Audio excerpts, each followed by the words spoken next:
Wike would have won that convention, would have been the presidential candidate of PDP. When he entered Eagle Square, the whole place erupted, especially with northern delegates. Why? I don't know. He went to every state, most local governments campaigning. As soon as this happened, if you can find that tape, you play it back. Now, then governor of Sokoto State, now senator, I'm happy I don't remember his name very easily, but he's now a senator. Immediate past governor of Sokoto State, Tambuwal. Tambuwal, yeah. Who was also running for presidency. He was running, Atiku was running, Wike was running, and two others. And when Wike entered the venue, the whole place, Eagle Square erupted. It was clear to them that it's a vote now, he will win. Every other candidate has spoken, asking delegates to vote for them. Tambuwal got up again and took the microphone forcefully from the MC of the occasion. It was a live show. And said that there is no more running for the presidency, that the whole northern delegates should vote for Atiku. I said this to the basis of the beginning of the PDP crisis. Then I left the Anambra seat and went over to Wike. I said, let's walk out. He said, no. Let them defeat us. Let us see. And the whole northern delegates, without exception, voted for Wike. Voted for Atiku. And he lost the presidency. So when he was running for presidency, we normally in Rivers normally get about 2.5 to 3 million votes. Look at Amusan. Somebody put him as chairman of INEC. They're preparing for election of next year. And nobody thinks, what is he going to do? And people are now complaining. When I said it in the second to the last executive for PDP, in Wike said, how can you say that? That is why I stopped going to meeting now. They come and say, no. How can you be minister FCT, national leader of PDP? And 4 months ago, you declared that you support Tinubu. And the last meeting we went about a month ago, the presidential candidate of PDP was staying by his left. And when I got up to speak, the whole place erupted. I said, Your Excellency, it's no more a matter of crisscrossing on telephone. Look at your left, that's the PDP presidential candidate, the former deputy governor for Cross River Akwa Ibom State. So now, if PDP is holding a rally today in Sokoto, and APC holding a rally today in Lagos, which one will you attend? That's how the meeting ended. I said, which one will you attend? Because the president whom you serve as a minister under his government will attend the APC rally. And you have declared 4 months ago that you'll be supporting him for his presidency. So are you making a mockery of the man in your left? You said he's PDP presidential candidate. We have a problem. Sir, we have a problem. And this problem is part of why we invited you, sir, to drink from the water, the fountain of your knowledge of being a Nigerian. And you have been speaking truth to authority. These abuse that we have found on people, one man is giving leverage to acquire so much power. It gets to a point where it becomes difficult to curb the man. You remember the issue of, this vehicle they used to carry money? Bullion van. Bullion van politics was played in Nigeria. It was gradual. And some people gathered so much power. The system gave them so much power that a Nigerian will beat his chest to say he has over 500 billion in circulating Nigeria. And we are talking about people who can earn 5,000, they're going to the same market with him. What can these people buy? And when they begin to buy, they continue to buy. Who will stop them eventually, sir? Is it a question? Yes, sir. I'll answer your question by giving you a short narrative. I've been chairman of National Republican Convention in Anambra State during the June 12th election. Go into your record. That was the only state Ezife was governor, and I was the opposition party. I beat Ezife in Anambra. Even though at the last time they maneuvered and says now he had 51, 51, I had 49. I did. So, what was my candidate's name? The Kano... Rimi? No, not Rimi. Okay. Tofa. Okay, yes. Tofa was the presidential candidate. June 12th election. So, why I remember this was when we went with Ekweme to Jos after PDP, the first PDP convention to bring out a presidential candidate.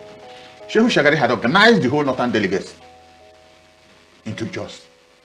And we came from Enugu by road, went by road. Myself, Letumba Nuju, a couple of other people. Many of them are late, I don't want to remember that. So we went by road, we came into Jos. Abdul Salam Abubakar was the head of state. But Ibrahim Babangida was in Jos. And there was nothing Shehu Shagari did not do to make sure Ekweme emerged as the presidential candidate. About 5 o'clock in the morning, voting hadn't started. Then we are called, myself, latest Senator Nyabobi, who again? A couple of other people were called to a place. When did we need them? Ibrahim Babangida, former head of state. I said this on TV. He said, we cannot allow a Kweme to emerge. And nobody spoke, and I said, yes, and so why? He said, because we removed him and Shagari with a coup. It would be foolish and naive of us to allow them 10 years after to take over power. We don't know what they will do with us. So Obasanjo must go in. He left the place weeping. When I said this on an interview, people were weeping. I think it was on an AIT. So it was the most frustrating day of my life. That was when this country melted. Because if a Kweme had taken over this country, in that first convention in Jos, this country would not be where it is today. All you needed was a leadership. If you give Peter Obi Nigeria, he will turn it around in 2 years. All you need to turn a place around is not to be a thief. Every other person following you will not be a thief. They must perform. That is what we lack. There's no performance, no love for country. And when I started, I said people take vows of unsurpassed devotion to duty. We take vows of unsurpassed devotion to stealing, to fraud. Get rich overnight. You see your brother goes in as councillor, 2 months, he comes back with a small vehicle. He goes in as chairman of local government, he comes back with a jeep.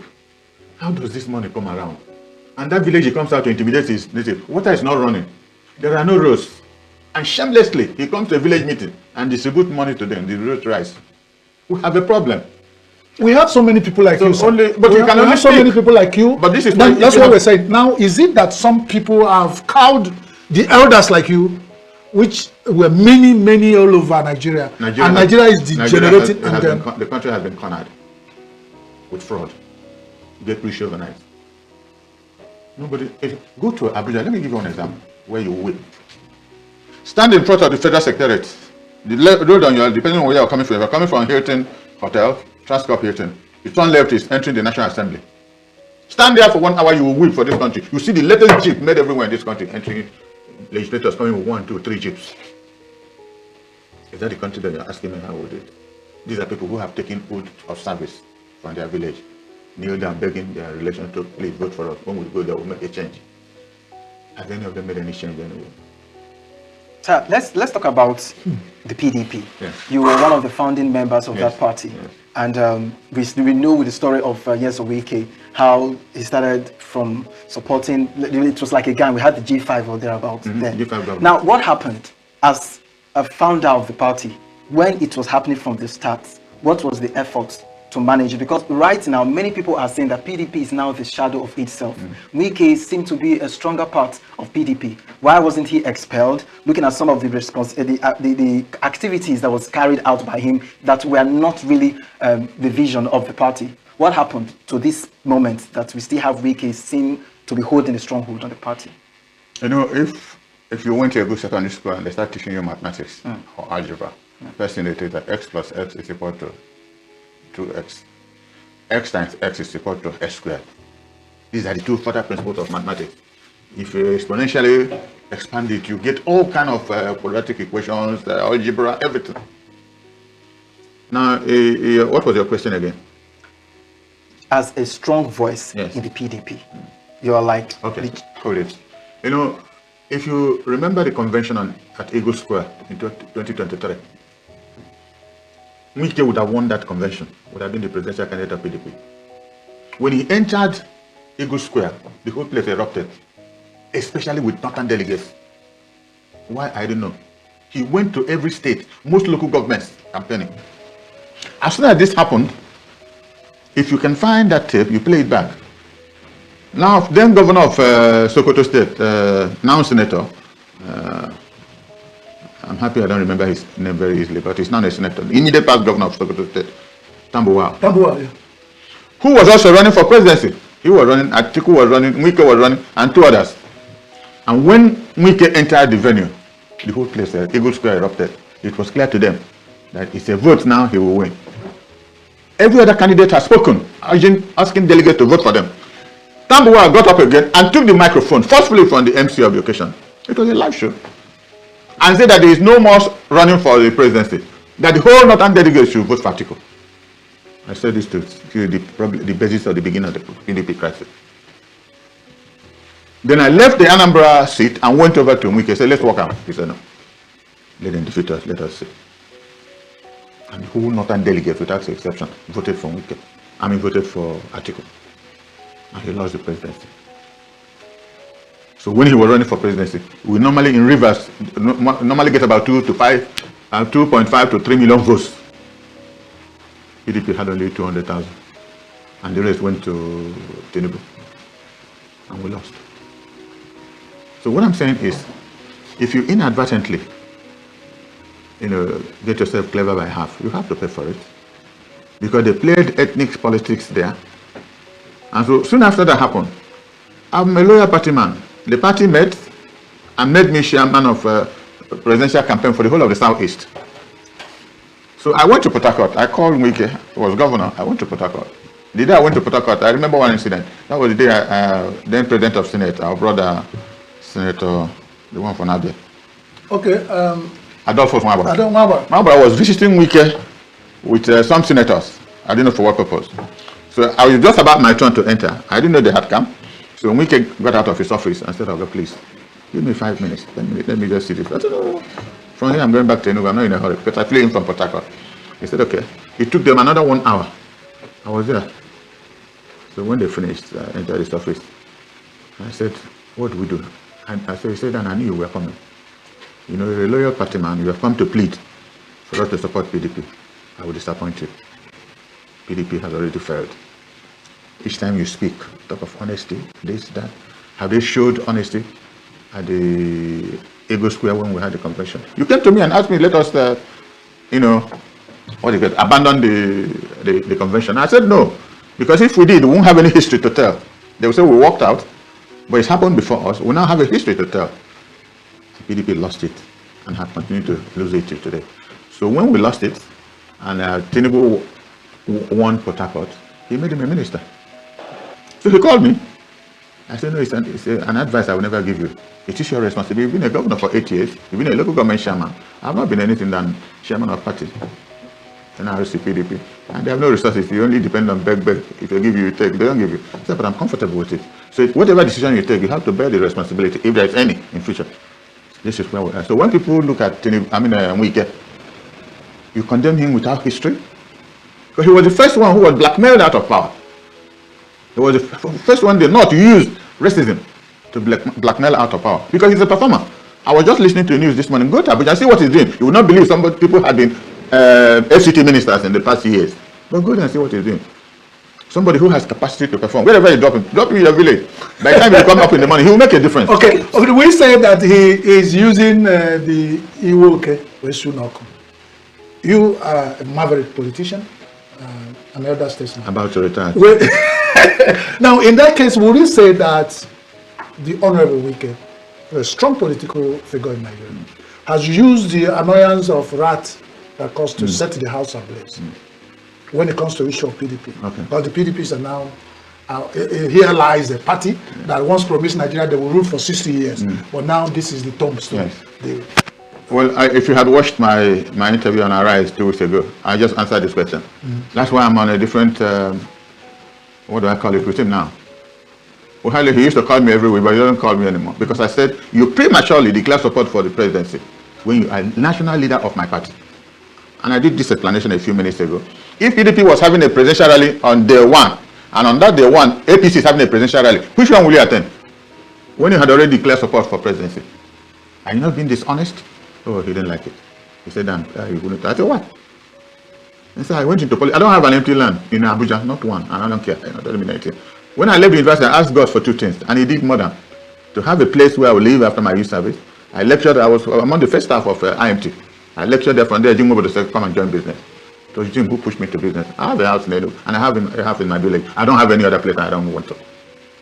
What I asked God to do for me, I didn't want to be a tenant, so that I have voice to say truth to whomsoever it is.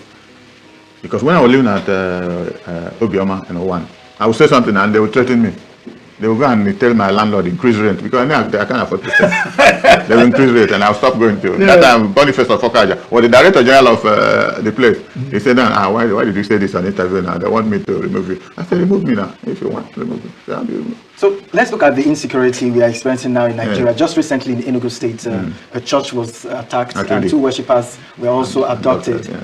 This is me bringing it down to Enugu. You know, what we hear happening in other northern states. So what's your take on that and also the insecurity generally? It's only God you can ask that. You can ask God, and if you don't see God, you ask Peter Mba. Because something about insecurity, you know, a time there was, everybody, they have imprisoned Nnamdi Kanu now. Has that stopped the problem in Nigeria? What did Nnamdi Kanu say you know, if I must ask? That there should be freedom for his people. Igbo should be recognized. Is there anything he said people haven't said before? Is he the one causing the crisis in Zamfara, Sokoto, all this? There's a civil war going on in this country. People tend to pretend that, you know, something is not going on. But people are there. Look at the abductions in Oyo State, everywhere. So it's difficult for me to, this is the argument now about the state police. What are the conveniences of having a state police?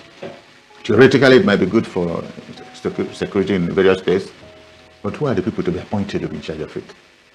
The human angle comes in. So there will be no democracy. That is the most threatening thing about state police. There will be no democracy. Tell me which governor enters there will not want to finish his 8 years. They will kill you. And there are willing people in this country, paid money, they will kill you. And they kill people on a day-to-day basis because of money. How much when they back money with power? That is my problem with state police. And I'll give an example.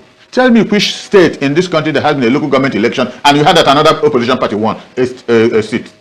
Isn't that the first way for you to start? So if we now have state police to governors who have absolute control and power in their various states, how can there be democracy? As a Democrat, sir. No, let me finish. What I'm trying to say is that you have to devise that state police in a way to make it inconvenient for one person to use. You say that if there are about 4 or 5 registered parties that have at least 1 seat or 2 seats, either at ward level or state assembly level, they all must be involved in who becomes a state police commissioner.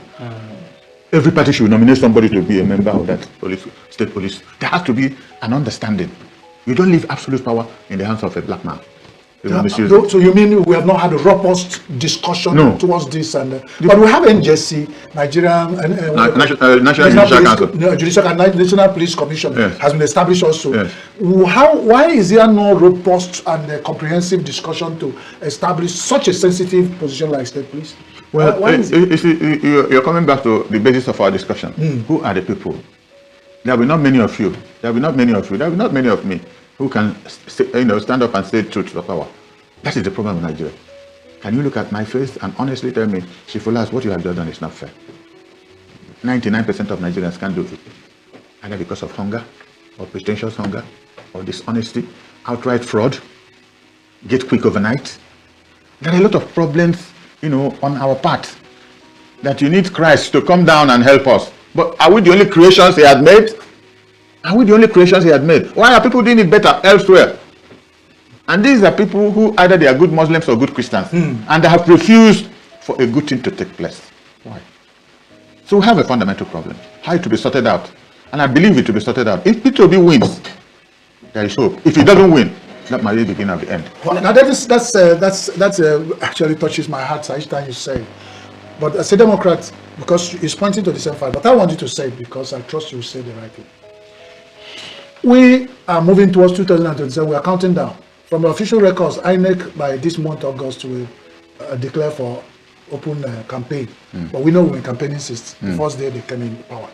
Now, as a Democrat, many people believe that it's the opposition against INEC.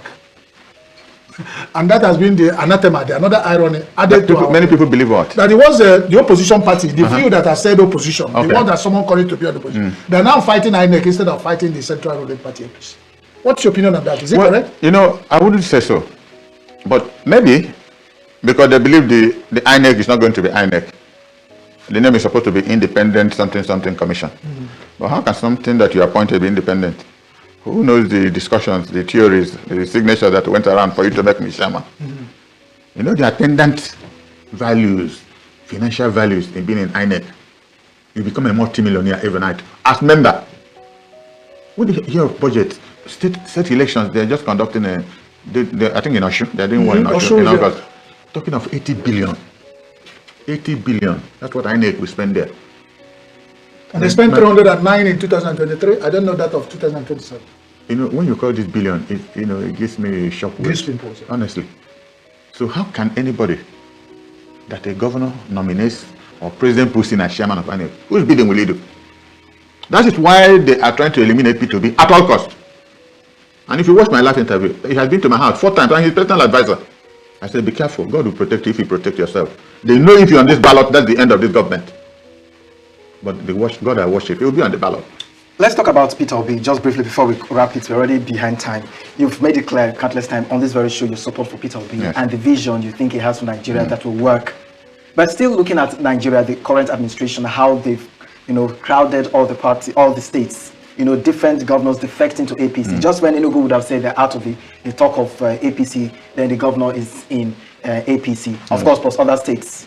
Also looking at how power is strong during the election period. You also talked about the state police and how these people can take advantage of the state police to their bidding. Do you really see Obi winning the 2027 general elections? Looking at the voter apathy that the 2023 elections must have cost on many Nigerians that believed in the system and got disappointed. This is the most beautiful question you people have asked since I came in here. And the question is, he will win a landslide. The situation in Nigeria today was not there 4 years ago. People are so hungry. All Muslims praying and asking God for a change. Most of my friends in this country, because of politics, are Muslims. I won't mention it. Top Northerners who told me in 2023 that Peter will not win. I should forget it. Now called me and said that unless there is no election, Peter will win. Top Northerners who manage, in the north, they have kind of democratic centralism. You call your people in the village or town and say the MI has spoken, this person has spoken. Unlike our area, they said Peter will win, but tell him to mind his security that they will try to eliminate him. See what happened when he went to Edo State. That was their first attempt. And the government said they didn't know why. Even the governor refused to see him. So there's so much conspiracy.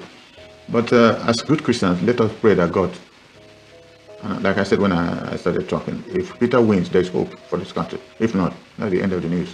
How it will happen, I don't know. Each time you say it is shocking. It is, but that is the fact. The truth is Look at people in government. What are they doing with money? If you watched AIT this morning, you will weep what people were saying. The rate of hunger in different places. Somebody was asking Tinubu, you were leading demonstration when Jonathan was president. That was the last time I traveled by road from Lagos to Enugu. Imagine when Jonathan was president. Tinubu was leading heavy demonstration against him in Lagos. Occupying Nigeria. Occupying Nigeria, God bless him. And today, he has taken over Nigeria. They've occupied and the person asked him, what are you? A Yoruba man, not even an Yoruba. What have you done? You're not even honest to your comments, to your own belief. You're a Muslim, your wife is a Christian. So how do you stay and eat and discuss the truth of governance? What is the complexities? They don't understand where you're coming from. Somebody from day one will be talking of, you don't know whom his parents are, the school he attended. You see, yes, they were sharing it on AIT. It said, educational qualification. No primary school, no secondary school, then they got a BSc. An article was using it to make fun. So how can somebody who didn't take the primary school, his secondary school, suddenly have a BSc? How did that happen? This is the country where, and I started, I normally summarize what I would say when I start a program. If you don't know the number of your children, how can you manage a family? You mentioned Atiku, sir, and before you go, yes, some people said he has messed up zoning system in Nigeria. Is it true as a Democrat? Because the Constitution of Nigeria allows him so to mess up. The Constitution of Nigeria did not zone north or south. This is a matter of convenience. So if he wants to waste his money, he will waste his money and he will lose. But the Constitution of the Federal Republic of Nigeria did not do zoning. Nowhere. If you come to Anambra, for instance, I developed this thing you see happening in Anambra, let the South go, let the North go. After Peter Obi was finishing his second term. Then the only people who had resources to go for election in Anambra was Anambra South and Anambra Central. Anambra North had no money. And I told Peter, if this continues to happen, Anambra North, Aguleri, Otuocha, down to Obaru, we will never be governor. He said, let's start doing zoning. And we call traditional rulers, led by Obi of Onisha. And it was an unwritten agreement. This is why now anybody in Anambra knows that after Soludo, it will go to Central. After Central, it will go to the North. It's an unwritten law. But now it's convenient for us so that you don't waste your money. Just like I said to you, because of what Atiku is doing. He has a constitutional right to run if he wants to run. Because the Constitution does not stop him from running. It does not say it is time for North or I am for South. And some people have said, just passing before we go, I keep saying, I wish you would stay here forever. Are some of these politicians coming to, because these days we don't know, who are they working for? Are they together at night and in the daytime they pretend they're, having been an elder statesman, knowing political minds of people, Are they working for as a group in the night, and in the daytime they work for their parties, different parties that do not exist? Will you people answer the question earlier on? Because you can see that everybody has entered APC. Most governors have been 30. But are they PDP at night? Or well, they're certainly not PDP at night, because all the PDP former governors who used to call me, they don't call me again. It shows me that they're also working for Tinubu, because each time I make an interview, I say, you people are supporting Tinubu, but I'm supporting P2B. At whatever little cost, whatever I can. If 10 people listen to me and vote for him, I thank God for that. If 1,000 people listen to me and because of it they vote for Peter, I thank God, because I have hope for a better Nigeria. I don't want to. You must assure us here now when you are coming back on this program. My people will be witnesses. Anytime you invite me, I will come. Okay, so that's assuring. I mean, that all the appearance you have had, that Chief Dan Olasi, a veteran politician, an elder statesman, and a man who speaks truth to authority. We are glad to have you this morning. Thank you.